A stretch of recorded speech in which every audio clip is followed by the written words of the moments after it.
Hola a todos y bienvenidos a un nuevo episodio de nuestro podcast Pop Dagoyando. En el día de hoy hablaremos sobre un tema que ha revolucionado la educación física y la actividad física. Hablaremos sobre la praxeología motriz de Pierre Palevas. Este es un tema bastante apasionante sobre educación física, deporte y algunas herramientas que están enlazadas. En el día de hoy nos encontramos con dos grandes invitados, dos licenciados de educación física de la Universidad de Loyola, Galdana y John Ramírez. Ellos nos hablarán sobre la praxeología motriz. Bueno, ¿qué nos quieren contar iniciando? ¿Qué es la praxeología motriz para las personas que nos están viendo? Bueno, la praxeología motriz estudia la acción motriz, ¿verdad? Y este se centra en el análisis de las prácticas físicas, tanto en los juegos como en los deportes. Y bueno, Parlevas intenta y considera lo sociocultural y la comunicación con los deportes, ¿no? A diferencia de la psicomotricidad. Sí, también Parlevas introduce el concepto de sociomotricidad, la cual se enfoca en las interacciones motrices entre individuos. Entonces, digamos, cómo mi acción motriz se ve afectada a raíz de la presencia o de alguna otra acción que realice otro individuo, bien sea contra mí o a favor mío. Entonces, pues esto también estudia como esos comportamientos y este concepto va a ser fundamental por el resto de la charla. Nos estás hablando que la praxeología es la acción motriz, pero ¿nos podrías definir qué es la acción motriz? Bueno, la acción motriz es un concepto muy amplio, ¿verdad? Y también está acuñada a Parlevas. Entonces la acción motriz como que estudia la conducta motriz, las conductas motrices de las personas o de un grupo de personas, ¿verdad? Entonces como que, pero esto es en una práctica, en una situación motriz específica, ¿no? Pero entonces, la acción motriz no solo analiza el movimiento físico, sino también las decisiones, la interacción y la comunicación que ocurre en el contexto, ya sea en el juego o en el deporte. Eh, la praxeología motriz se enfatiza o se estudia desde la lógica interna, pero ahorita hablaremos un poco más sobre lógica. Ya que nos estás hablando de la praxeología motriz, ¿nos podrías decir dónde surge la praxeología motriz? La praxeología motriz surge en los años 60, en la década de los 60 y los 70 en Francia. Surge a raíz del autor Pierre Parlevas, que consideraba que tanto la deportivización como el enfoque físico y de solo el rendimiento en la educación física era algo que no solo se debía analizar, sino que también se debía analizar los comportamientos y por qué se daban esas acciones. Entonces él estaba muy en contra de Strauss, que pues estaba a favor del rendimiento, ¿no? Solamente el rendimiento y el desarrollo físico del humano, del individuo.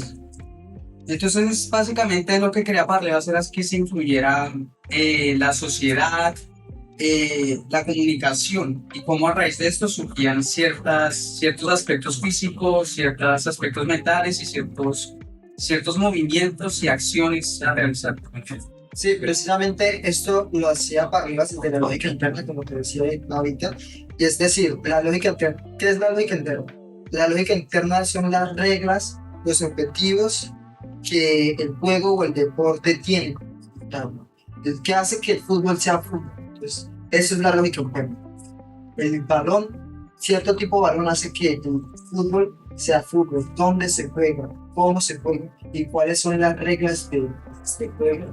Eso es la lógica del tema, como quería explicar antes, ¿no? Y cómo las interacciones hacen y forman esta práctica. Cuando hablas de interacciones nos hablas del público, ¿verdad? Entonces el público entra en una parte de la lógica interna. No, el público no es una parte de la lógica interna, sino los jugadores. Pongamos el ejemplo del fútbol otra vez, ¿no? Como que cómo yo me comunico con mis compañeros hace parte de me comunico dentro del juego. Más eso sí hace parte de la Que nos estabas hablando sobre la lógica interna, pero siempre me quedó esa duda sobre el público, porque si el público no hace parte de la lógica interna, ¿a qué hace parte el público? ¿Cómo interacciona el público con estos deportes, con los jugadores? Yo tengo una que el público ya viene a formar parte de una lógica externa. Con lógica externa nos referimos a lo que se sale, como digámoslo así, de un reglamento, de algo que ya esté estipulado, ¿me entiendes?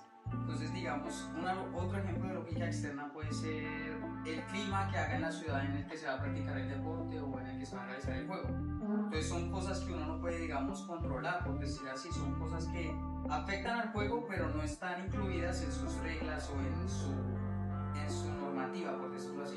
Eso es la lógica externa. Ok, entonces nos estabas hablando sobre una deportivización en la lógica interna de la praxeología motriz de Pierre Paleval. Más allá del deporte, ¿cómo se relaciona con la importancia de los juegos en la praxeología motriz? Ok, para Parlevas, en la praxeología motriz, el juego tiene un valor pedagógico y hasta científico.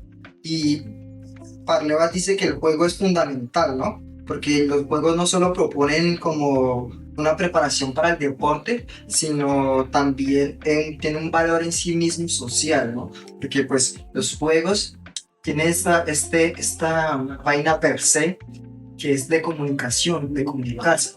No hay un juego que sea individual, ¿no? Casi todos los juegos son de interacción social y de comunicación motriz, ¿no?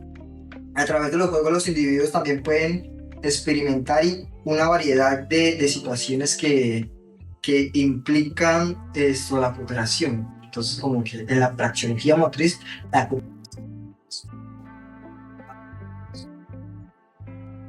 Ya hemos visto un punto de vista positivo, pero ¿por qué Parlevas critica la didáctica estructural en la educación física? Parlevas la critica ya que considera que encasillar los cuerpos, encasillar los estudiantes con modelos fijos de educación es como no dejarlos avanzar, no dejarlos crecer, no dejarlos expresar. Entonces, él critica básicamente esto porque siente que se encierra a sus estudiantes, los están limitando, no los dejan florecer, por decirlo de alguna manera. Entonces, él prefiere como sembrar, por decirlo así, una educación física que sea un poco más flexible, una educación física que se adapte a las necesidades de sus estudiantes, de sus alumnos. Entonces, pues, por eso la critica tanto, porque siente que los encarcela en un marco fijo. Hablando de Parlevas, él habla sobre la cooperación motriz. Entonces, ¿qué papel juega la cooperación motriz en la praxeología motriz?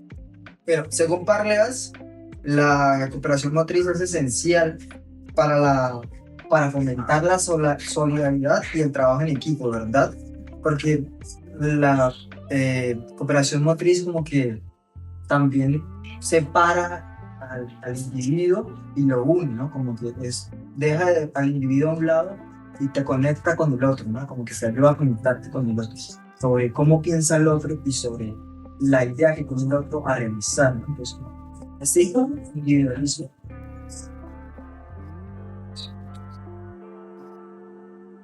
y esto como que de cierta manera deja a un lado la competitividad y predomina mucho en los deportes, creo yo.